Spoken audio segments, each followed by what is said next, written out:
Fazer uma contratação nunca é uma tarefa fácil, às vezes vira até novela, vai, não vai. Agora imagina contratar um jogador do time rival. É isso que a gente vai falar nesse vídeo hoje. Eu vou te listar 5 transferências europeias que são chamadas ali aquela famosa vira-casaca. Vamos começar com uma transferência que virou inclusive documentário na Netflix. O dia 24 de julho do ano de 2000 será lembrado eternamente para os catalães e madrilenhos. Foi exatamente nesse dia que Florentino Pérez pagou 60 milhões de euros para tirar o Figo do Barcelona. A transferência do Barcelona, onde jogou por 5 anos, para o Real Madrid, é considerada uma das mais midiáticas do futebol moderno. E não foi somente uma das contratações mais caras até então no mundo do futebol, como também uma das mais polêmicas. O Figo chegou no Barcelona em 95, após um pedido do então técnico do clube Johan Cruyff. Pelo clube catalão, ele fez 249 partidas e marcou 45 gols.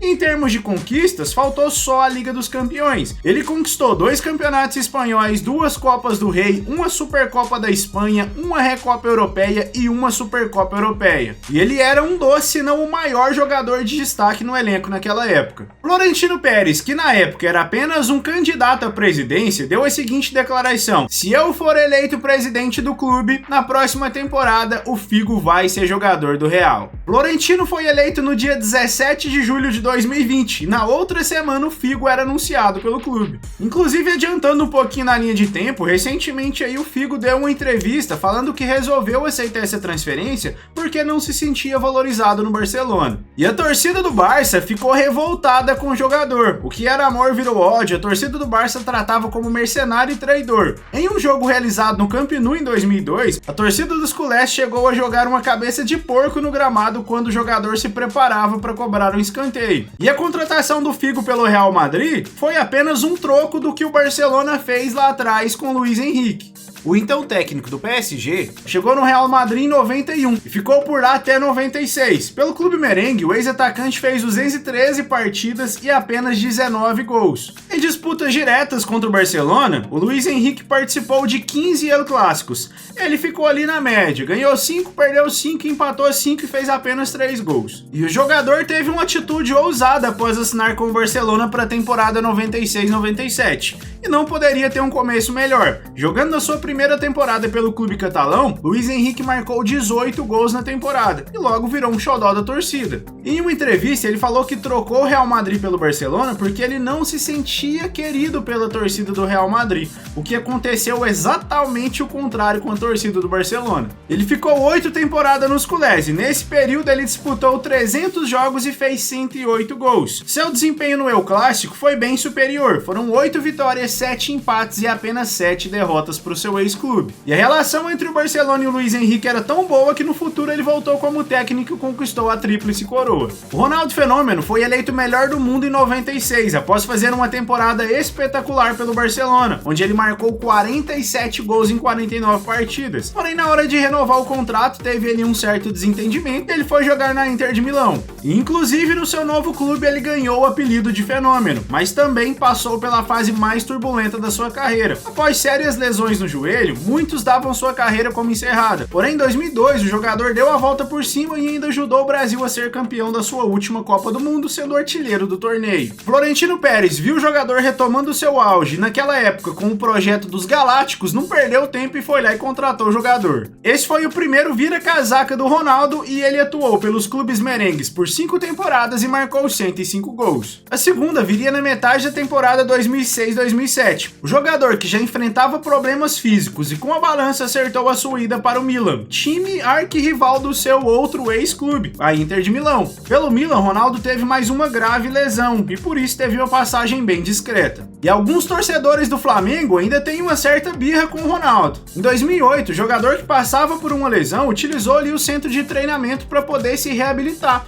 E com isso, muitos torcedores acreditavam que quando ele voltasse à sua forma física, ele iria assinar com o clube. Porém, no final do ano, ele aceitou uma proposta do Corinthians. E muitos torcedores, inclusive a diretoria do Flamengo na época, trata essa atitude do Ronaldo como uma certa trairagem. Mas ele falou que esperava ali uma proposta para poder jogar pelo clube e essa proposta proposta nunca chegou. E o Ibra, que conseguiu uma vira-casaca tripla, ele jogou pelos 3 maiores clubes da Itália. Após fazer uma boa Eurocopa em 2004 jogando pela Suécia, a Juventus já correu lá e contratou o jogador. O time italiano pagou cerca de 19 milhões de euros para tirar ele do Ajax. A princípio, ele chegaria para ser reserva com um ataque que contava com 2 estrelas, o ídolo Del Piero e também o centroavante Trezeguet. Porém, no decorrer da temporada, o Trezeguet acabou se machucando e o Ibra teve mais tempo de jogo. E com isso ele não desperdiçou a oportunidade. Ele foi o artilheiro da equipe no campeonato e ajudou a Juventus a ser campeã nacional. Para muitos torcedores e também meios de notícias, o Ibra era considerado o melhor jogador na Juve naquela temporada. No ano seguinte, ele teve alguns desentendimentos com o então técnico Fábio Capello, seu rendimento acabou caindo,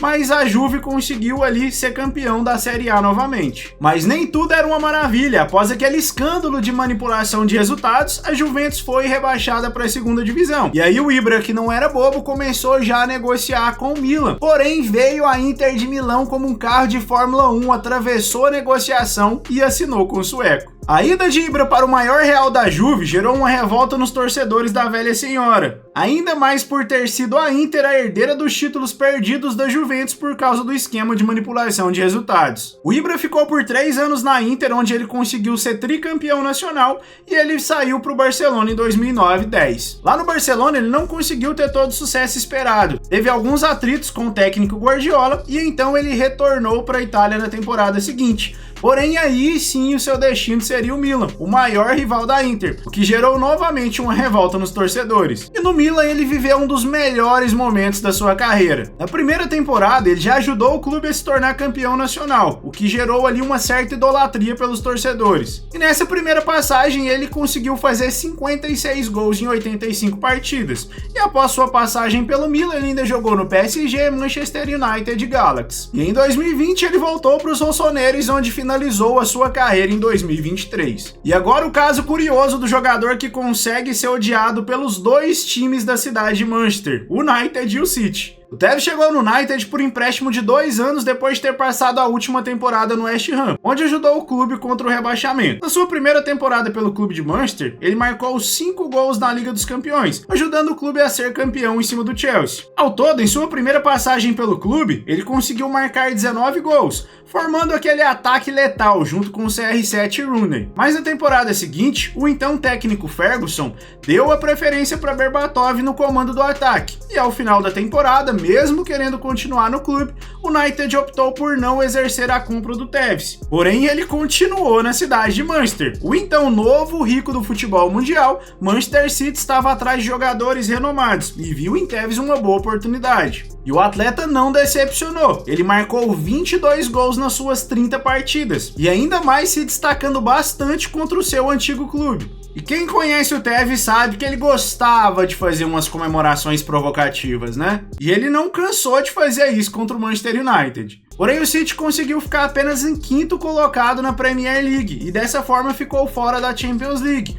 E com isso, o Tevez começou ali a gerar algum interesse de deixar o clube. E com certeza a torcida não gostou nada disso. E após uma conversa com o técnico Roberto Mancini, ele continuou no City para a temporada seguinte e ajudou o clube a conseguir a tão sonhada vaga da Liga dos Campeões. Porém, na temporada 11-12, começou a ter ali um certo desentendimento. E isso fez com que a relação do clube com o jogador desse uma certa esfriada. E o estopim foi quando o Tevez se recusou a entrar em uma partida contra o Bayern de Munique pela fase de grupo da Champions. A atitude revoltou tanto o técnico que ele falou que o Tevez nunca mais jogaria pelo City. E ele até recebeu algumas propostas para sair ali na janela de inverno, porém ele foi negociado apenas na janela de verão, onde ele foi jogar na Juventus. E só para que você tenha ideia, a raiva do jogador era tanto que a torcida do United e do City se reuniram para poder jogar fora as camisas com o nome do argentino. E você, se lembra de alguma outra transferência aí de vira-casaca do futebol europeu? Me conta aqui nos comentários. Não esquece de deixar o seu gostei e também se inscrever no canal. Até a próxima!